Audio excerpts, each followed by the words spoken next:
Hi there, I'm Lena Anani, and you're listening to She Wrote a Book, where I interview amazing women from all over the world who also happen to be published authors. I created this show to educate, entertain, and inspire you to be the voice you want to hear in the world.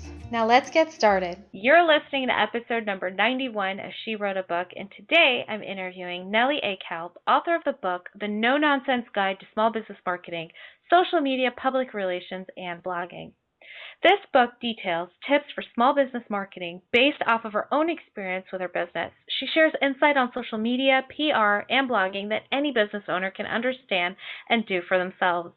Nellie Akalp is a serial entrepreneur, small business advocate, speaker, author, and mother of four. She's the CEO of CorpNet.com, where she helps entrepreneurs incorporate, form LLCs, file DBAs, and more across all 50 states. Again, her book is called The No-Nonsense Guide to Small Business Marketing, Social Media, Public Relations, and Blogging.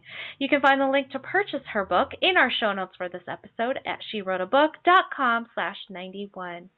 Nellie, it's such a pleasure to have you here as a guest today. My first question for you is this: what inspired you to write and publish this book? First of all, I want to thank you for having me on your show.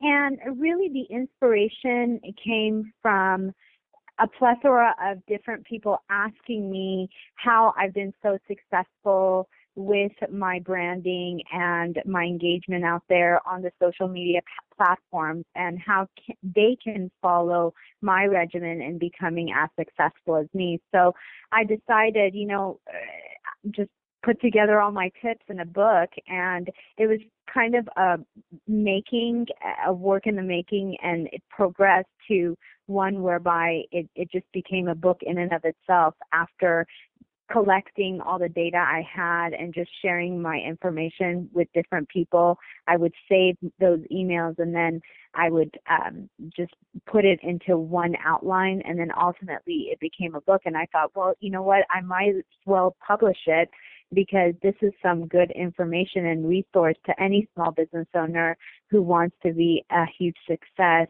on the different social media platforms and starting a blog, or doing some public relations out there for their company. That's great. And I love that your title is called The No-Nonsense Guide. What made you want to throw that in there into the title? What inspired that? I think there's so many different books out there, and for me it was just coming up with something that's really straight to the point and just really, really highlights everything that I do on a daily basis, on social, in my PR tactics, at my blog, at my website, and really it's a really no-nonsense guide, the way I tackle things. I mean, there is no secret sauce to it. It's really, at the end of the day, it has to be about you being consistent with your branding or with whatever you set your mind to be doing, whether it's on social, as a blogger, in your PR efforts, or really engaging and networking out there with whoever is within your niche market or community. What do you think is the biggest mistake that most small business owners do when it comes to their marketing strategies? I think specifically with marketing, they often get a little bit excited about the glamour of PR and these large PR firms, and oftentimes the mistake is paying a ton of money up front without any sort of a business plan or vision or guide as to what the goal is. And I've made that mistake myself, getting excited about, oh, this is a huge PR firm and they're going to be able to get me where I need to go. But the bottom line is that there's no magic pill. And I think as a small business owner, we are our best salesperson and the best extension of our own brand and the best at promoting ourselves. So rather than wasting that money on paying horrendous fees to a PR firm, I think, in my opinion, it's best to educate yourself and really tackle these marketing issues on your own, or start small and maybe align yourself with more of a boutique firm or a smaller firm that can assist you. What do you think is the biggest challenge then that people who do decide to, go the bootstrapper route, they do it, they take on the challenge to learn themselves and then do their own marketing.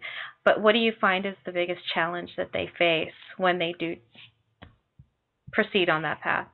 Sure. So in my opinion, the biggest challenge is as a small business owner, we're wearing multiple hats, and oftentimes we find ourselves doing more than we can really, we often find ourselves biting more than we can handle.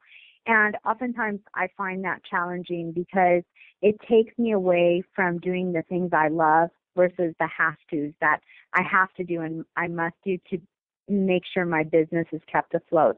But again, a quick solution to that would be to get help and delegate those things that you often don't like doing to others who may like it and may be better at it, so that you can focus on the things that you love and enjoy doing, which is the marketing and the social media and the engagement, which I think it's most effective if you as the small business owner do it, because you're the one who came up with the business idea. So you're the best salesperson to get out there and sell your own product and service. I love it. Awesome. And so a lot of, I'm guilty of this too. So a lot of small business owners get stuck in this place of, what should I call my business name? Should I use my name? Should I come up with a trademark name? Should I go through the trouble of incorporating, and so on and so forth? I'm sure you're familiar with this because as we said in the intro, you do help people come up with, create their, LLCs and so on. And so what's your take on that? When someone comes to you and says, "Oh, I'm stuck. How should I name my business?" What is your response to that? So I actually have created a 5-step checklist to starting a business, which actually starts with checking the name to make sure it's available before you start printing up business cards or letterheads. Because the bottom line is that as a small business owner, when you come up with an idea, the most exciting part of that business idea is picking a name that's a true extension of what it is that you're trying to promote out there, sell, whether it's a product or service. So quick way around this is to check the name to make sure it's available before you start printing up business cards and letterheads. And a really, really simple way to do this is go to a reputable company such as our company, corpnet.com, and utilize our free business name search, whereby you can check the name in any state or in the state that you're planning on conducting business to make sure it's available. And once it's available and you find out that that name is available, register that name. That's the second step. You want to register that name to make sure that name is protected and is yours to use for years to come. And there's several ways of registering the business name. You can register it if you're a solo owner as a sole proprietorship, or in the case of 2 or more people as a partnership, or if you want to take it the next level and get yourself asset protection and liability protection, then you want to consider incorporating or setting the business up as an LLC, which we can also assist you with all those steps as well. And then last but not least, you want to definitely set up a tax ID number so that you can separate yourself from the business, and make sure you have all your business licenses and permits so that the business is in compliance. And then if you're planning on getting employees, make sure you're up to date with your employee laws and insurance for the business. Wonderful. Thank you. And a lot of people who are listening to this show are authors or women who want to become authors. And, what type of, and do you believe that authors need to create a business entity for themselves? Do they need to incorporate, or what's your take on that? That's a great question, and as you know, I can't provide specific legal, tax, or financial advice, but generally speaking, I think anybody who's publishing something out there, whether in hard copy or on the internet, should not only consider protecting themselves for copyright protection. So one thing that I definitely would implore any author to do is to make sure the book is copyrighted. And as an author, you want to make sure that your words are protected and nobody is copying or infringing on those words. So make sure the book is copyrighted and the name of the book is trademarked. And then as far as protecting yourself from liability and protecting your assets, in light of how easy it is online to set up a corporation or LLC, I would definitely recommend that they consider setting themselves up as a corporation or an LLC, because it will not only provide you with that asset protection and liability protection, but it may even provide you with additional tax benefits that as a sole prop or partnership you might not be able to take as a refund. So definitely, I think anybody, whether a blogger or an author or a small business owner, should consider what stage of the business they're at and consider educating themselves on the different business structures out there and consider incorporating or setting themselves up as an LLC if they have the resources and the cash to do it. Very cool. So much information on this interview. I love it. And I love that you've taken your wisdom and put it into a book. What do you love most about being an author? Well, I write constantly, and I've written that book, which is currently on Amazon.